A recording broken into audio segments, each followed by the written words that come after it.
Assalamualaikum warahmatullahi wabarakatuh. Di sini saya akan menjelaskan tentang bab globalisasi.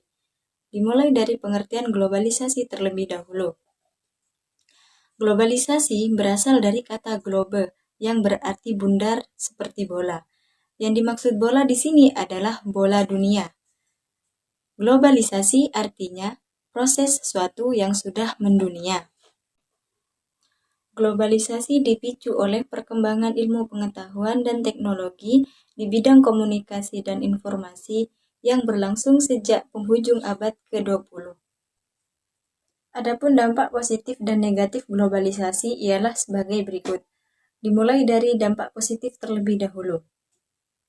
Dampak positif yang pertama ialah pengiriman dan penyampaian informasi semakin cepat dan semakin mudah dan cepat. Misalnya melalui siaran audiovisual, telepon seluler, internet, dan lain sebagainya. Sebagai contoh, misal di suatu jalan ada sebuah kecelakaan, maka kita bisa mengetahui berita tersebut melalui TikTok, internet, Instagram, WhatsApp, Facebook, dan lain sebagainya.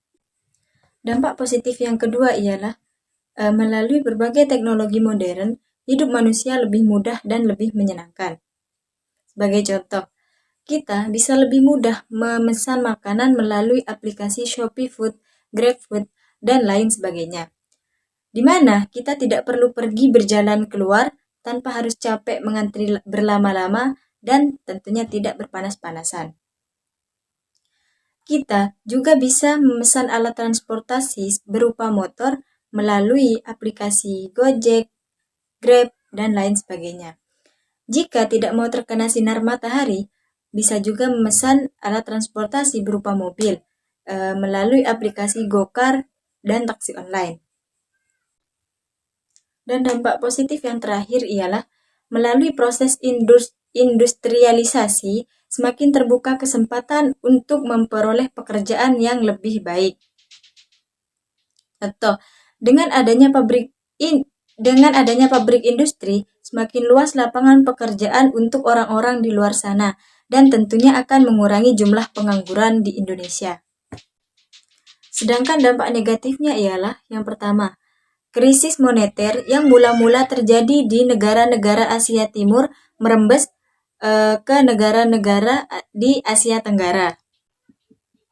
Yang kedua ialah menjelang berakhirnya abad ke-20 dan awal abad ke-21, Indonesia mengalami krisis politik yang mengakibatkan terjadinya pergantian kepemimpinan negara sampai 4 kali. Yang ketiga ialah pada saat yang bersamaan bermunculan kerusuhan-kerusuhan di banyak daerah, baik yang bersifat separatisme maupun yang bersifat SARA. Dampak globalisasi pada komunitas lokal. Yang pertama, komunikasi. Kemajuan teknologi komunikasi dan informasi seperti telepon pintar atau smartphone saat ini semakin mempercepat terjadinya perubahan sosial. Masyarakat banyak diuntungkan karena perkembangan ilmu pengetahuan dan teknologi dalam bidang komunikasi. Mereka akan lebih cepat dan mudah bertanya kabar melalui telepon. Dulu, sebelum era globalisasi, jika kita ingin bertanya kabar kepada sanak saudara, maka kita harus menulis surat terlebih dahulu, lalu dikirim ke pos, baru nanti akan dikirim ke alamat tujuan. 2. Perjalanan. Pada era globalisasi ini, banyak pilihan angkutan untuk melakukan perjalanan. Di Indonesia terdapat angkutan darat, laut, dan udara. Contoh angkutan darat seperti mobil, bus, kereta, becak, motor, dan lain sebagainya. Sedangkan contoh angkutan laut seperti kapal, perahu, dan lain sebagainya. Dan angkutan udara seperti pesawat. 3. Gaya hidup. Gaya hidup adalah pola tingkah laku sehari-hari segolongan manusia dalam suatu kehidupan bersama. Globalisasi dapat mempengaruhi gaya hidup masyarakat. Gaya hidup tradisional pada era globalisasi saat ini sudah mulai ditinggalkan. Masyarakat beralih ke gaya hidup yang lebih modern. Namun demikian, ada beberapa masyarakat yang masih mempertahankan gaya hidup tradisional. Pakaian orang zaman dahulu itu kebaya. Beda dengan pakaian anak zaman sekarang. Pakaian anak zaman sekarang lebih keren, lebih bagus, dan lebih modis. Dan yang terakhir ialah tradisi. Di era globalisasi ini, hendaknya kita bijak dalam memilih tradisi-tradisi yang harus dipertahankan ataupun yang harus ditinggalkan.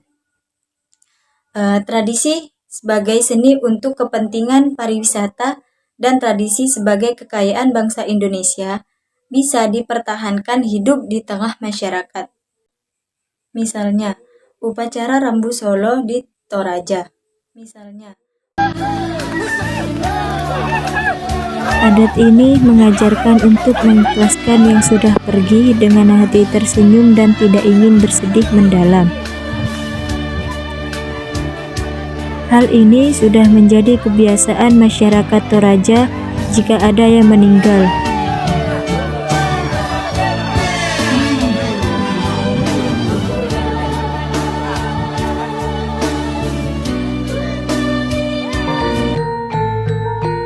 Tradisi yang kedua ialah tradisi orang Bromo, yaitu upacara Kasada, di mana semua masyarakat mengantarkan hasil bumi berupa sayur, palawija, hasil ternak kepada para leluhur di Gunung Bromo.